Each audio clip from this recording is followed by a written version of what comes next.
never faze me. They watch the steps that I be taking. That's why they say that I'm amazing. Been the top dog before the nonsense. I've always been a public figure. Now the frame didn't got too big, cause more people wanna get up in it.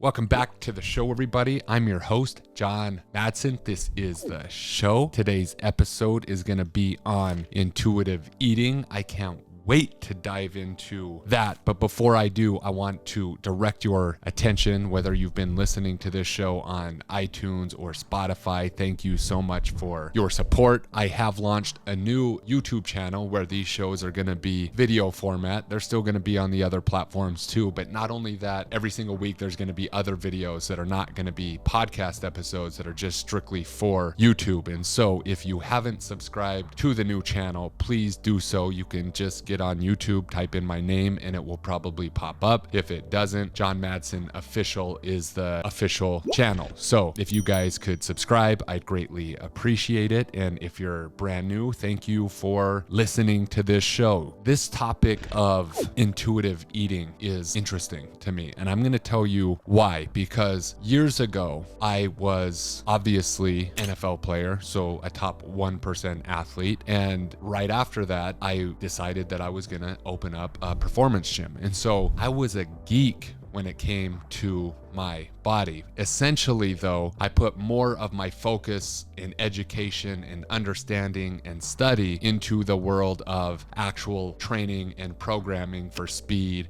and strength and power and, things that make athletes great. Now, obviously, if I'm working out 4 times a week and I care about what's going into my body, I had a certain level of fitness. But there was a time where years down the road, I started to realize that although my body was essentially a little bit better than my friends, a lot better than people who didn't work out at all, every once in a while a person would come by at I'd be at a pool or I'd be at the beach and they'd be completely shredded.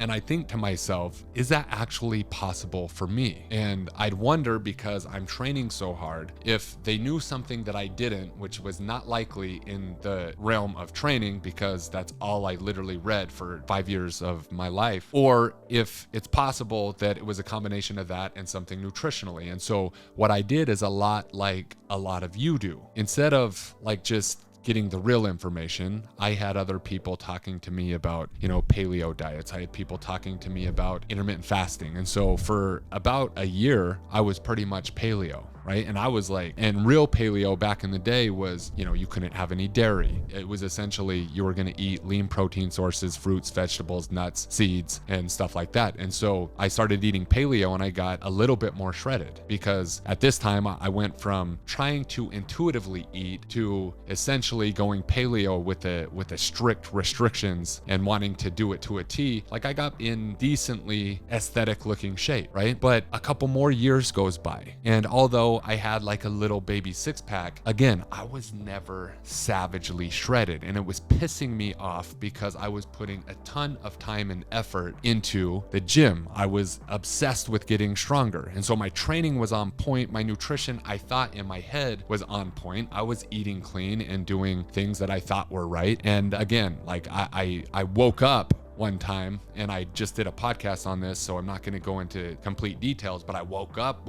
about 5 years ago when I looked at myself in the mirror and I was like, dude, this is not it, right? This is not representative of excellence. And so just like a lot of you listening to the show, I was somewhat confused, even though I was actually in the fitness industry for a good 6 years before this moment occurred. And then I did one thing. I hired somebody. I hired a coach who was putting out, all these testimonials, and I was looking at before and after pictures. I'm like, dude, I'm not shredded like that, and I want to be. And I had to come to this conclusion, because I would make excuses oh, I'm an athlete, I'm strong, I'm this, I'm that. I don't need to have a 6-pack like that. And I got real with myself, and I'm like, no, you know what?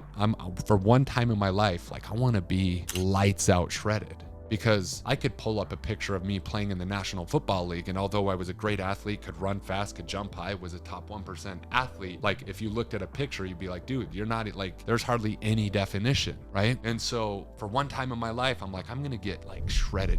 And so what was cool was I went from this idea of like eating clean and intuitive eating to measuring what mattered. And so for the first time in my life, I was actually putting food, and for some of you are like, already you're gonna be like, I'm not gonna do that. Well, you can stay mediocre. And that's like, I'm gonna tell you right to your face, you can stay mediocre if you're not willing to do this. I, for the first time in my life, would get Food Scale, a digital one, for like 19 bucks on Amazon. And I'd put my plate on the food scale and I'd measure things in grams. And I knew specifically how many carbohydrates, how many grams of protein, how many grams of fat that I was gonna eat. And I had a coach that was meticulously manipulating these variables every single week based on the biofeedback, the way that I felt, the way that my energy was, and ultimately the way that progress pictures were showing up in the trends in the scale. And so I went from a guy who had trained pretty much nonstop since I was 16 years old and ate pretty fairly clean for the past 5 to 6 years that I was in the fitness industry. I wasn't feeding my face with French fries and cheeseburgers every single day. And because I finally started to measure what mattered and I started to get into the details of the numbers, I got shredded out of my mind in 12 weeks time. Like, you'd see a before and after and you'd be like, dude, how long did that take? And I was like, well, it was 12 weeks. I already had a bunch of muscles stashed under these couple layers of fat, and I wasn't a complete fat ass. Again, I was like, I just looked like an average dude, a little bit better than average. And because I got into the details, I ended up getting completely shredded, lightning fast. And so I wanted to share that story because I'm going to share with you a parallel here. And I really, like, for some of you, this is going to make a lot of sense. This is going to punch you in the freaking face. I just met with some business mentors who essentially were in the same business as me, fitness coaching, online only, completely virtual. And these business mentors essentially were doing anywhere between 30 and $50 million per year. And I humble myself, right? Which is the first step. Before humbling myself, it's like I was aware that I had stuff that I was not doing, or I would have had that result. And so I humbled myself and paid these people to mentor me, to look at my business and essentially tell me what I should do, because I too want this business to go to 30 to $50 million per year. And so I'm sitting there in this 2-hour period where I paid for 2 hours of their time to really decide whether I wanted to hire them for the rest of the year. And they're asking me questions about my numbers. Like, I advertise on Facebook and Instagram, and obviously my business is heavily dependent on social media. And so we're getting into certain numbers where I had what I realized in the moment. I realized that I was effectively treating my business as like I would be in fitness, as if I were intuitively eating. And so I was like intuitively eating in my business. I had a concept of what was good and not good. I knew in my head, big picture, what some of the numbers were and weren't. But what I wasn't doing, and what was very, very, very apparent, was I wasn't measuring the details, like the depths of the details in my business. And I realized that I had an elementary understanding of financials and also metrics in my business that they were complete masters at. And it lit something in my brain. I was like, no wonder why I'm at the level I'm at and they're at the level they're at. I am mediocre in this area, according to me. And look, we've done multi-million dollars in this business, but compared to how many millions they were doing, I was very mediocre. And it occurred to me that the difference between mediocrity and elite is in the willingness to look at the actual details of what matters. And so my business was being run on feelings. My business was being run on intuition. My business was being run on elementary understanding of good and bad, but not the actual science and the guts of the business numbers. And so I left that meeting. I'm like, oh my God, this is essentially the same thing as what people do in their fitness, right? What people do in their fitness, they're like, oh, John, you know what? Like, I'm not willing to buy a $19 scale on Amazon and to put my plate on it, and then to just measure how many grams of protein and how many grams of fat and how many grams of carbs something has, and then have somebody essentially tell me exactly what my targets are, so that if I were to hit them every single week, that in a matter of 12 or 16 weeks, you go to the pool or you go on a boat or you go to the beach and you literally melt your friends or your spouse's mind because your body is in a different place. Why? Because you stopped doing stuff intuitively. You submitted to the fact that you actually don't understand the details, and then it was easy. And so just like some of you in fitness, where you're at this crossroads and you get to actually decide whether you want to continue to be a little bit better than mediocre. And maybe that's a little bit easier than doing what I would tell you to do, because you wouldn't have to pay attention to the details as much as I would have you pay attention to the details. And guess what? That's up to you to decide whether or not you want to stay in that mediocrity. For the people that are listening right now and you're thinking to yourself, John, and you might be wondering, what do I want to be elite in? And what am I not considering? What details am I not considering? I'm speaking to you right now, because if it's your fitness, that can be fixed with one decision.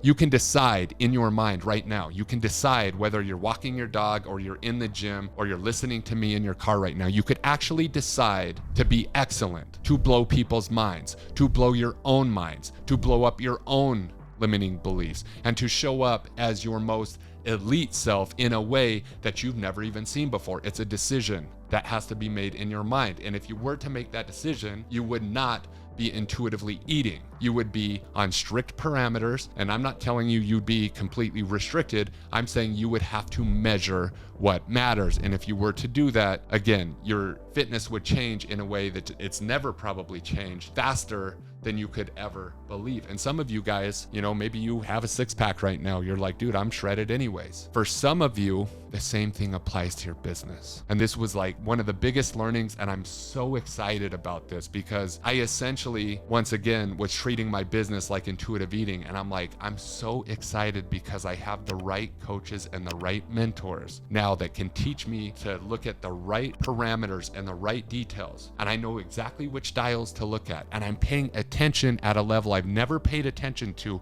What do you think is going to happen to my business? I'm going to go from elementary understanding to mastery level understanding. And that's the difference between mediocrity and excellence. And so my challenge to you this week, I want you to look at your life. I want you to actually look at your fitness. This is very easy to do. I want you to look at your business. Whatever results you're getting across those domains, you are going to be aware. We're going to bring this level of awareness up, and we're going to tell ourselves the truth, okay? And this is where people go wrong. Sometimes people are unwilling to tell themselves the truth. They're unwilling to actually look. Just like I found myself in Travis Matthew dressing room. A lot of people take off their clothes and put other clothes on, and they don't stop for 5 seconds to look at themselves and to really tell themselves the truth in that moment. And I'm asking you this week to tell yourself the truth. If you've been fucking around in this mediocrity for too long and you're tired of it and you want to be excellent, it's actually not that difficult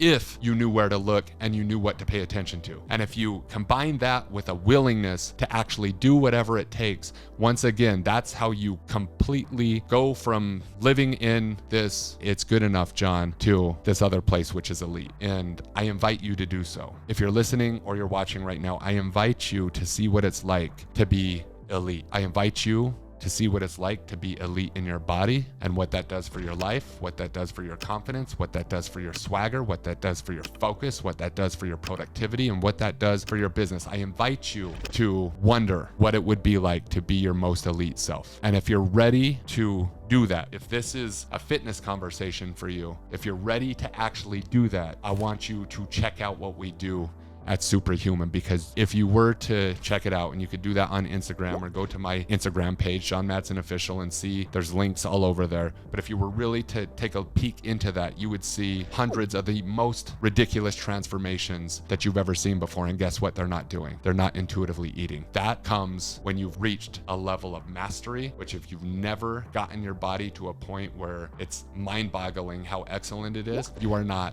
at that level of mastery yet. So intuitive intuitive eating is not, and I repeat, is not going to be the thing that's going to take you from mediocre to excellent.